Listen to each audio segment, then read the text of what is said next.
Hello dear students, मैथ्सपुर एक गणितीय अध्ययनशाला के आज की इस क्लास में आपका बहुत स्वागत है।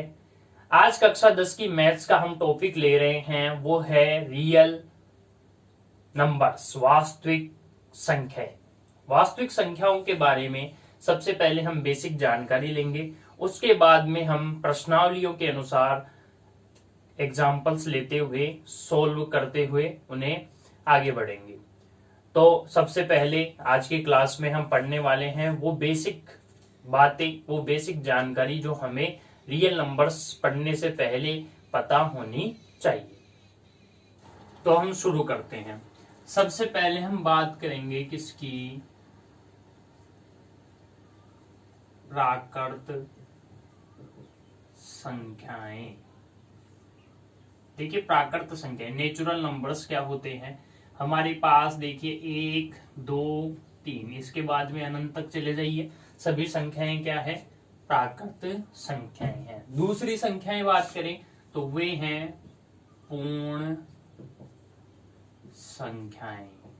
अब बात करें वही पूर्ण संख्याएं, तुम क्या हो तो 0 से शुरू हो जाइए और कहां तक चले जाइए, अंत तक, वे सभी क्या है, पूर्ण संख्याएं। तीसरी संख्या की बात करें, तीसरी इंटीजर्स हो गए, पूर्णांक हो गए। पूर्णांक क्या है, देखिए पूर्णांक में पूर्ण संख्याएं आ गई और जितनी भी ऋणात्मक संख्याएं हैं वे सभी भी क्या है, पूर्णांक है। यानी जितने भी नंबर्स हैं वे सभी क्या होते हैं, पूर्णांक, चाहे धनात्मक हो चाहे ऋणात्मक हो। चौथी हम बात करें तो हम बात करते हैं परिमेय संख्याएं। परिमेय संख्याएं, रेशनल नंबर्स, वे संख्याएं जिन्हें हम अंश बटा हर के रूप में लिख सकें और हर का मान क्या नहीं होना चाहिए, 0, P/Q के रूप में लिख सकें और जो क्यों है उसका मान 0 नहीं हो, वे सभी क्या कहलाती है, परिमेय संख्याएं कहलाती है। रेशनल नंबर हो गया। पांचवा है अपरिमेय संख्याएं। अब देखिए अपरिमेय संख्याओं में ऐसी संख्याएं जिनका वर्गमूल निकाले पूर्ण रूप से प्राप्त नहीं होता है, जैसे हम बात करें √3 है, √5 है, तो ऐसी हो गई। और जैसे हमने ले लिया पाई, ठीक है, ये सभी क्या है, अपरिमेय संख्याएं हैं। फिर बात करें छठी, विषम संख्याएं, इवन नंबर। विषम संख्याएं 2 से भाज्य नहीं हो, ऐसी संख्याएं जो 2 से भाज्य नहीं हो वे सभी क्या कहलाती है, विषम संख्याएं। अर्थात वे संख्याएं जिनमें 2 का पूरा भाग नहीं जाता है, विषम संख्याएं हैं। फिर बात करें सम संख्याएं, जो 2 से क्या हो, पूर्णतया विभाजित, अर्थात जिनमें 2 का पूरा पूरा भाग जाता है वे संख्याएं होती है सम, नहीं जाता है क्या होती है, विषम संख्याएं होती है।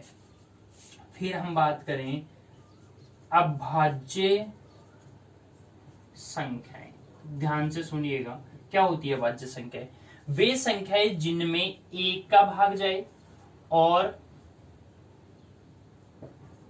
इटसेल्फ, खुद का भाग जाए, या तो 1 का भाग जाए उनमें या फिर उस संख्या का खुद का ही भाग जाए, इसके अलावा कोई भी नंबर ऐसा प्रेजेंट नहीं हो जिसका उस संख्या में भाग जाता है, तो वो क्या कहलाती है, अभाज्य संख्या कहलाती है। जैसे हम उदाहरण के लिए बात करें 7 है, देखिए 7 में या तो 1 का भाग जाएगा या फिर 7 का खुद का भाग जाएगा, इसके अलावा कोई भी संख्या ऐसी प्रेजेंट नहीं है जिसका 7 में भाग जाता है, तो 7 एक अभाज्य संख्या है। 9वीं बात करें तो भाज्य संख्या। अब देखिए भाज्य संख्या इसका विपरीत हो जाएगा कि 1 का भाग तो जाएगा ही जाएगा, उस संख्या का स्वयं का भाग भी जाएगा, इसके अलावा कम से कम एक नंबर ऐसा प्रेजेंट होगा जिसका उस संख्या में भाग जाएगा, तो वो क्या हो जाएगी, भाज्य संख्या। जैसे हम बात करें 4 हैं, देखिए 4 में 1 का भाग भी जाता है, 4 में 4 का भाग भी जाता है, और 4 में 2 का भाग भी जाता है। यानी खुद के और 1 के अलावा एक नंबर ऐसा और प्रेजेंट है जिसका उस संख्या में भाग जा रहा है, तो ये क्या है, एक भाज्य संख्या है। ठीक है। और जैसे हम बात करें 2, अब देखिए 2 में 1 का भाग जाता है, 2 का भी भाग जाता है, लेकिन तीसरा कोई नंबर ऐसा प्रेजेंट नहीं है जिसका 2 में भाग जाता है, तो ये कौन होगा, 2, ये होगी अभाज्य संख्या। और ये ध्यान देने योग्य बात है कि पूरे नंबर्स में 2 ही एक ऐसा सम संख्या है, 2 ही एक ऐसा ओड नंबर है जो अभाज्य है। केवल 2 ही सम संख्याओं में 2 ही एक ऐसी संख्या है जो अभाज्य है, बाकी सभी सम संख्याएं भाज्य होती है। अब हम देखते हैं असहभाज्य संख्याएं, ओ प्राइम नंबर। देखिए अगर आपके पास मान लीजिए कोई 2 संख्या है, जैसे हम ले ले 8 और 9, ये हमारे पास एक जोड़ा है 2 संख्याओं का। इसका जब हम HCF निकालेंगे, जब हम इसका क्या निकालेंगे, HCF, तो हम निकाल लेते हैं। तो देखिए HCF जब निकाला तो HCF हमारे पास कितना बचा, HCF हमारे पास बचा 1।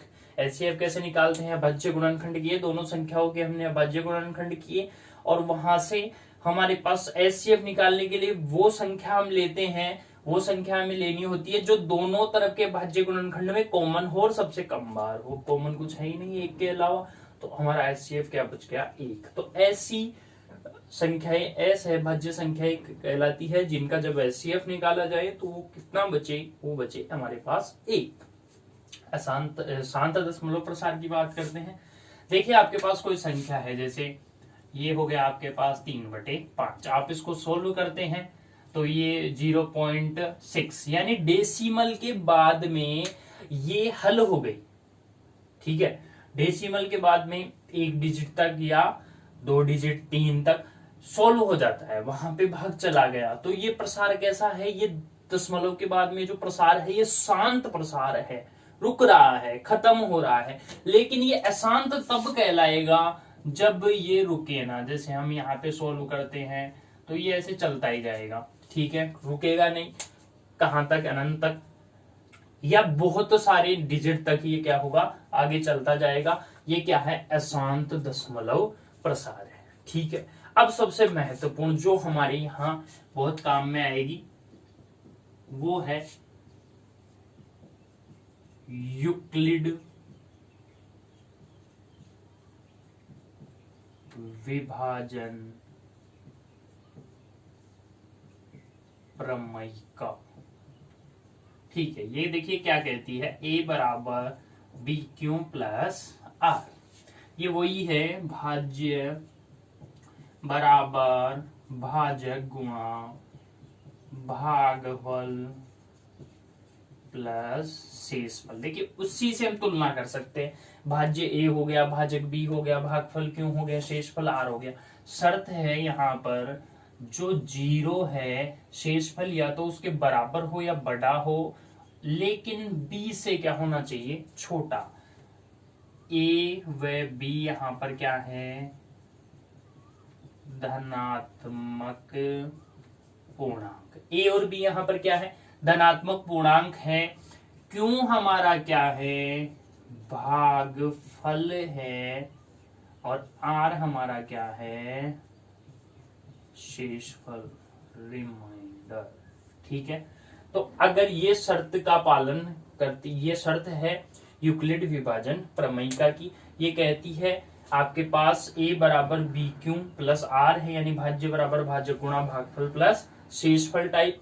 और यहाँ पर कह रहा है जो रिमाइंडर है या तो वो 0 के क्या हो, बराबर हो या बड़ा हो, लेकिन वो B से यानी भाजक से क्या होना चाहिए, छोटा। तो यही है हमारी यूक्लिड विभाजन प्रमेयिका। तो हम एक्सरसाइज के अब क्वेश्चन लेते हैं, उनको सॉल्व करते हैं।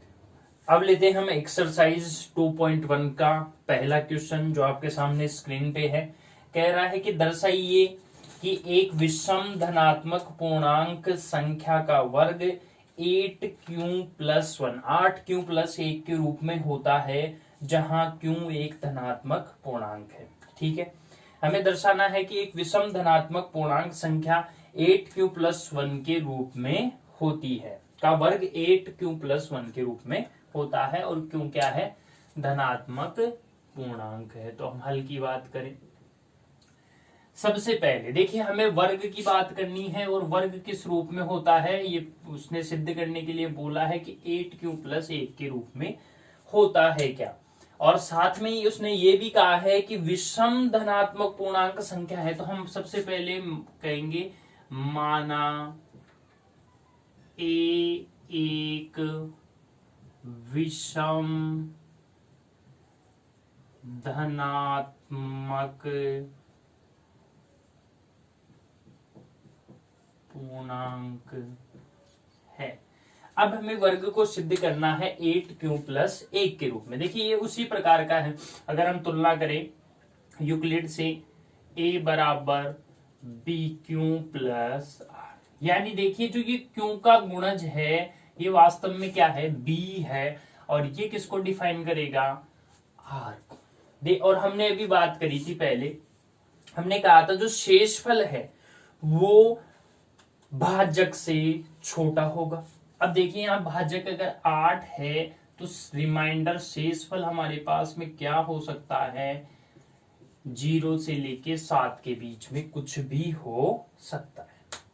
आ गई कुछ बातें समझ में कि हमें सिद्ध करना है कि वर्ग 8q+1 के रूप में होता है। अब यहाँ पर अगर हम इसको हल लेके शुरू करें तो हमें यहाँ मानना होगा, माना a हमारे पास क्या है, 2q+1 है, या कुछ भी मान ले।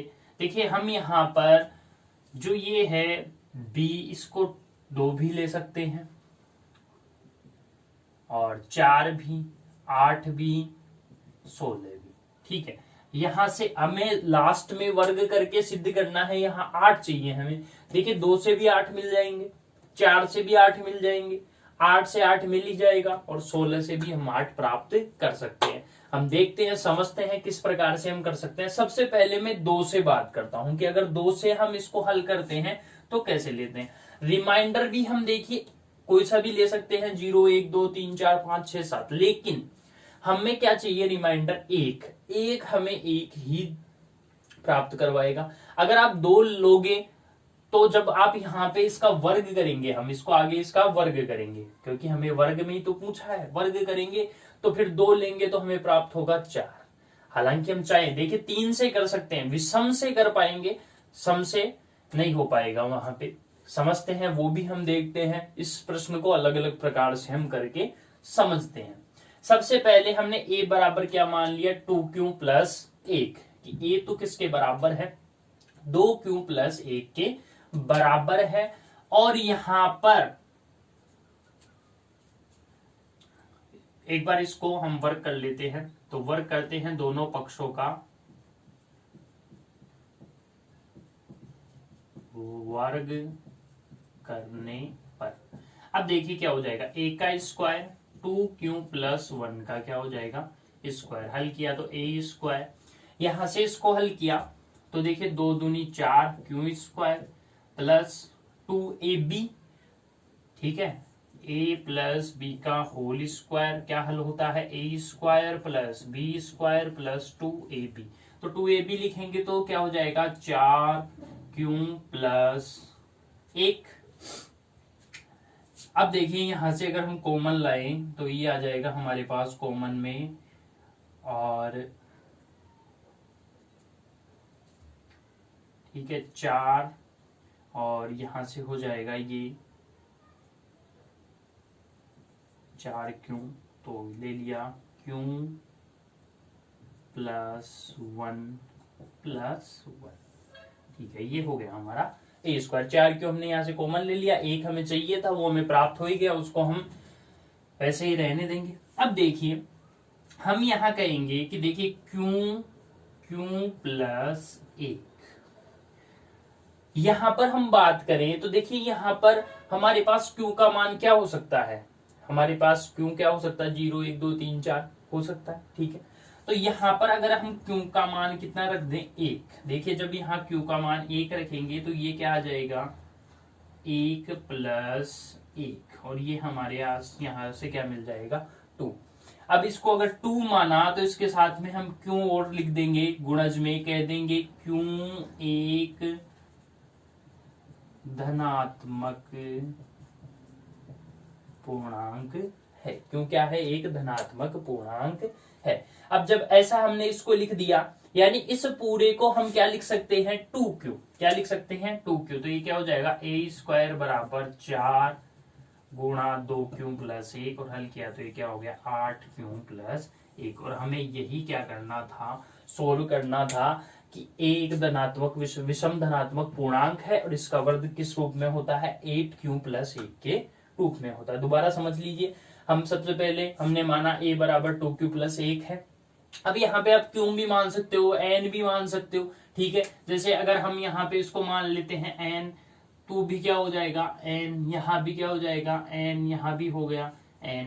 ठीक है, ये n हो जाएगा, ये n हो जाएगा। ठीक है, अलग समझने की दृष्टि से हम इसको चाहे तो एन एस कुछ भी मान के इसको हल कर सकते हैं। अब यहाँ पर क्या कह देंगे कि इसको हल किया, ये 2 आया और इसके साथ में हमने गुणज में क्यों लिया, ये क्यों क्या है, एक धनात्मक विषम पूर्णांक है, उसको लिख दिया, इस प्रकार से हल किया, इस 2q को क्या रख दिया, इस गुणज की जगह रख दिया, तो ये क्या हो गया 8q प्लस 1। ये कब हुआ, जब हमने उसको 2 के रूप में लेके चले, हम उसको 2 के रूप में। अब हम उसको अगर 4 के रूप में लेके चले तो देखते हैं कैसे। अब हम इसको लेके चलते हैं, देखिए a मान लिया, a तो किसके बराबर है, 4n प्लस 1 के बराबर है। n मान लिया कुछ भी हमारे साथ यहाँ 4 के साथ चल रहा है, और ये है। अब हम करेंगे दोनों पक्षों का वर्ग करने पर, वर्ग करेंगे तो क्या हो जाएगा, a², इसका वर्ग करेंगे पूरे का, होल स्क्वायर, तो ये हो जाएगा 16n² प्लस 8n प्लस 1, और इसको लिखेंगे तो यहां से कॉमन ले लेंगे 8, ये बच जाएगा n² plus n plus 1, 2n² plus n। अब यहाँ कह देंगे हम, यहाँ 2n² प्लस n किसके बराबर मान लो इसको, q के बराबर, तो क्या हो गया a² बराबर 8q प्लस 1, और यही हमें सिद्ध करना था। ठीक है, तो इस प्रकार से हम इसको कर सकते हैं। a को मान लिया 4n प्लस 1, फिर दोनों पक्षों का वर्ग कर दिया, a² क्या हो गया, इसको हल कर लिया इधर से, तो 4n प्लस 1 का होल स्क्वायर कहां से कर लेंगे, a प्लस b के होल स्क्वायर से, a² plus 2ab plus b², तो 16n² प्लस 8n प्लस 1। अब यहां से देखिए, एक तो हमें शेषफल चाहिए था, ठीक है, तो हमने उसको वैसे ही रख लिया, इसको टच ही नहीं करना है, बाकी बच के उसी में इंटरचेंज करने हैं। तो हमने 8 यहां से कॉमन लिया, चाहते तो हम 8n भी ले सकते थे कॉमन, लेकिन हमने कि हम उसको पूरे को q के बराबर आगे मान लेंगे, तो 8 हमने कॉमन लिया, बच गया 2n², यहां से बच गया n, इसको पूरे को हमने किसके बराबर मान लिया, हमने कह दिया 2n² प्लस n, तो किसके बराबर है, q के बराबर है। जब तो q के बराबर है तो a² बराबर क्या हो जाएगा, 8q प्लस 1 हो जाएगा। अब अगर हम आगे बात करें तो हम कह सकते हैं कि क्या केवल एक ही रख के रिमाइंडर 1 के रूप में ही हल किया जा सकता है, सर कुछ और नहीं कर सकते, तो हम कहेंगे करते हैं हल एक बार। देखिए हम यहां पर अब रखते हैं 3, क्या रखते हैं 3, जब 3 रखेंगे तो ये क्या हो जाएगा 9, और ये तो 16n² हो ही गया, और ये हो जाएगा 24n। ठीक है, अब यहां से देखिए दोबारा a², ठीक है, हम इसको ऐसे लिखे 16n² plus 24n plus 8 plus 1, क्योंकि हमें शेषफल में क्या चाहिए, हमें शेषफल में चाहिए 1, तो हमने 9 को लिख लिया 8 प्लस 1।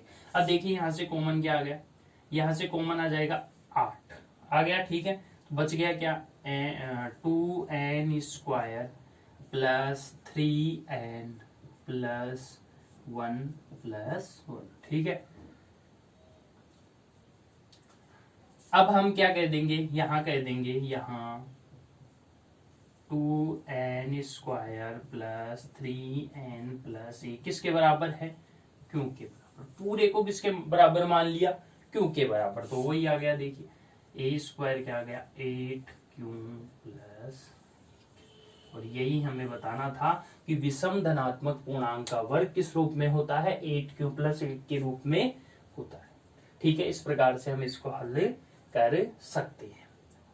इस प्रकार देखते हैं अगला क्वेश्चन, जो कहता है यूक्लिड विभाजन प्रमेयिका द्वारा दर्शाए गए किसी भी धनात्मक पूर्णांक संख्या का घन 9q या 9q प्लस 1 या 9q प्लस 8 के रूप में होता है, जहां q एक धनात्मक पूर्णांक है। ठीक है, तो हम इसको सॉल्व करते हैं। सबसे पहले माना a एक धनात्मक पूर्णांक है। अब हमें यहाँ पे जो हल पूछा गया है वो 9q प्लस 1 और 9q प्लस 8 के रूप में पूछा गया है। तो हम कह देंगे तब यहाँ हल किस रूप में होगा, देखिए इसको लिख देंगे हम 3n प्लस 1 व 3n प्लस 2 के रूप में होगा। देखिए कैसे, हम क्या करेंगे, यहां से 9n हमें पूछा गया है 9q यहां से सिद्ध कर देंगे 9q प्लस 1 और यहां से सिद्ध कर देंगे 9q प्लस 8। ठीक है, देखिए सबसे पहले हम मानते हैं, हमने माना a बराबर हमने मान लिया किसके, 3n, दोनों पक्षों का घन करने पर, दोनों पक्षों का घन करेंगे तो a की क्यूब बराबर 3n की क्यूब, तो कितनी हो गई ये हो गया 27 n स्क्वायर n क्यूब, और यहां से हम इसको लिख देंगे 9, 3n की क्यूब को अंदर ले लिया। यहाँ कह देंगे हम यहाँ क्यू बराबर क्या है 3n की क्यूब, तो a की क्यूब किसके बराबर हो जाएगी 9 क्यूब। इस पूरे को हमने किसके बराबर मान लिया, 27n की क्यूब था। ठीक है, इसको हल किया, फिर हमने 9 चाहिए हमें, तो 9 हमने कॉमन बाहर निकाल लिया, अंदर बच गया 3n की क्यूब। हमने कह दिया 3n की क्यूब तो किसके बराबर है, क्यू के बराबर, तो a की क्यूब किसके बराबर आ गया 9 क्यू के बराबर आ गया। अब दोबारा हम मान लेते हैं a बराबर क्या मान लिया 3n प्लस 1, वही दोनों पक्षों का घन करने पर। ठीक है, घन किया, क्या हो गया a की क्यूब 3n प्लस 1 की हम क्या करेंगे क्यूब, हल हो जाएगा 9 27n क्यूब, और हल करेंगे तो 3 तिया 9 और 9 तिया 27 n स्क्वायर प्लस, वहां से हल करेंगे तो 3 तिया 9 n प्लस 1, यहाँ से कॉमन निकालेंगे बाहर तो 9 कॉमन निकाल लिया, अंदर बच गया 3n की cube plus 3n square plus n plus 1। अब यहाँ हम कह देंगे यहाँ 3n की cube plus 3n square plus n किसके बराबर है, क्योंकि आगे अब देखिए इस सारे को क्यों के बराबर रख दिया तो a की क्यूब क्या बच जाएगी, a की क्यूब बच जाएगी 9 तो है ही, इस पूरे को मान लिया किसके बराबर, क्यू के बराबर, तो ये हो गया 3q प्लस 1। ठीक है, अब हम मान के चलेंगे a बराबर 3n प्लस 2, दोनों पक्षों का घन करने पर, घन करेंगे तो देखिए a की क्यूब 3 तिया 9 9 तिया 27, 3 तिया 9, 9 तिया 27 n की क्यूब, ठीक है। फिर हो जाएगा 3 तिया 9 और 9 तिया 27, 27 दूना 54 n स्क्वायर प्लस, फिर हल करेंगे तो 2 दूनी 4 और 4 ती 12, 12 तिया 36 n प्लस 8। यहाँ से कॉमन लेंगे, 9 कॉमन लिए, 3 n की क्यूब, यहाँ से आ जाएगा 6 n स्क्वायर 4 n प्लस 8। तो यहाँ कह देंगे यहाँ 3 n की cube plus 6 n square plus 4 n बराबर क्या है क्यों, तो a की क्यूब के बराबर क्या आ जाएगा 9 क्यों प्लस 8। ठीक है, तो इस प्रकार से हम सिद्ध कर सकते हैं कि एक धनात्मक पूर्णांक का हल किस रूप में होगा, धनात्मक पूर्णांक 9q प्लस 1 और 9q प्लस 8 के रूप में होती है। सबसे पहले हमने एक को एक बार मान लिया 3n, एक को मान लिया 3n प्लस 1, एक को मान लिया 3n प्लस 2। उनका क्या किया, दोनों पक्षों का वर्ग किया, वहां से हमें यहाँ से प्राप्त हो गया 9q, यहाँ से हमें प्राप्त हुआ 3, सॉरी ये यहाँ पे 9q है, 9q और यहाँ से 9q प्लस 8। तो इस प्रकार से हम क्या कर सकते हैं, इसको हल कर सकते हैं। ठीक है, अब आगे के जो प्रश्न है वो देखेंगे हम कल की क्लास में। हमारे चैनल मैथ्सपुर गणितीय अध्ययनशाला को सब्सक्राइब और शेयर करें।